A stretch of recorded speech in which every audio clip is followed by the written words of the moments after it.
இதுல வந்து மக்கள் வர யோசிக்கிறாங்க அப்படின்னா பணம் தான். பணம் இல்லை, லாபம் இல்லை அப்படிங்கிறது. இப்போ ஒரு என்டர்பிரனரா, ஒரு ட்ரைனரா இருந்து நான் என்னென்ன பண்ணிக்கிட்டு இருக்கேன் அப்படின்னாக்கா, மதிப்பு கூட்டல் உங்கள்கிட்ட சொன்னேன்னா, நம்ம விவசாயம் பண்ணக்கூடிய விளைவிக்கக்கூடிய பொருட்களை நாமளே மதிப்பு கூட்டி சந்தைப்படுத்துதல். இப்போ என்னுடைய தோட்டத்தில் பார்த்தீங்கன்னா மஞ்சள் போடுவேன், நான் காய்கறிகள் போடுவேன், அரிசி போடுவேன், எண்ணெய் வித்துகள் போடுவேன். இது ஒருபோதும் விலை பொருட்களா வெளியே போகாது, மதிப்பு கூட்டப்பட்ட ப்ராடக்டா தான் வெளியே போகும். இப்போ கேட்கலாம், நீங்க மஞ்சள்ல என்ன பெருசா பண்ண முடியும், மஞ்சள் தூள் தானே பண்ண முடியும் அப்படின்னு சொல்லிட்டு. அப்படி கிடையாது. மஞ்சள்ல ஊறுகாய் யோசிக்க முடியுதா உங்களால? இப்ப நம்ம சொன்னோம் கொடிய நோய் எதுனா கேன்சர் அப்படின்னு சொன்னோம். இந்த கேன்சரை குணப்படுத்தக்கூடிய மூலக்கூறுகள் நிறைந்த ஒரு உணவு எதுனா மஞ்சள். ஆனா இன்னைக்கு மார்க்கெட்ல கிடைக்கக்கூடிய மஞ்சள் வந்து ப்ராசஸ் பண்ணனது, ப்ரிசர்வ் பண்ணனது. அப்போ அதுல கெமிக்கல்ஸ் தான் ஆட் பண்ணியிருப்பாங்க, குர்குமின் கண்டென்ட் கம்மியா தான் இருக்கும். இது குணப்படுத்துமானா கிடையாது. ஏன்னா உணவே மருந்து நம்ம முன்னோர்கள் சொல்லி கொடுத்துருக்காங்க. அப்ப என்னுடைய ப்ராடக்ட்ஸ் எல்லாமே எப்படி இருக்கும் அப்படின்னாக்கா உணவே மருந்தாதான் இருக்கும். கிட்டத்தட்ட 250 பொருட்கள் வந்து மதிப்பு கூட்டி கொடுத்துட்டு வரணும். அதுல இந்த மஞ்சள் ஊறுகாயும் ஒண்ணு.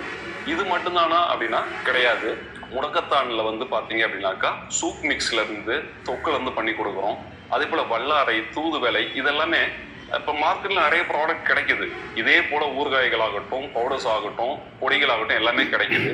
அதுக்கு இதுக்கு என்ன வித்தியாசம்னா, என்னுடைய பொருட்களோட பேரே பார்த்தீங்கன்னா உயிர் உணவுன்னு தான் வச்சிருப்போம். நேச்சுரல் கிரெயினர்ஸோட உயிர் உணவுகள்.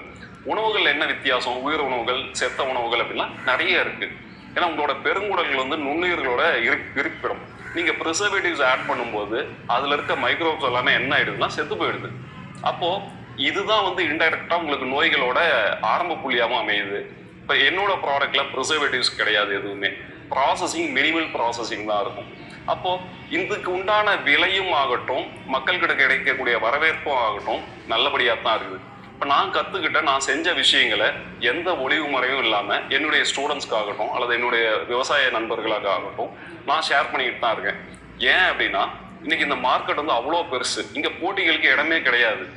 எவ்வளோ கம்பெனிஸ் வந்தாலும், எவ்வளோ ப்ராடக்ட் வந்தாலும் 144, 148 கோடி மக்களுக்கும் தேவைகள் இருக்கு. அப்போ நமக்கான இடமும் வாய்ப்பும் ஏதோ ஒரு இடத்துல இருக்கு.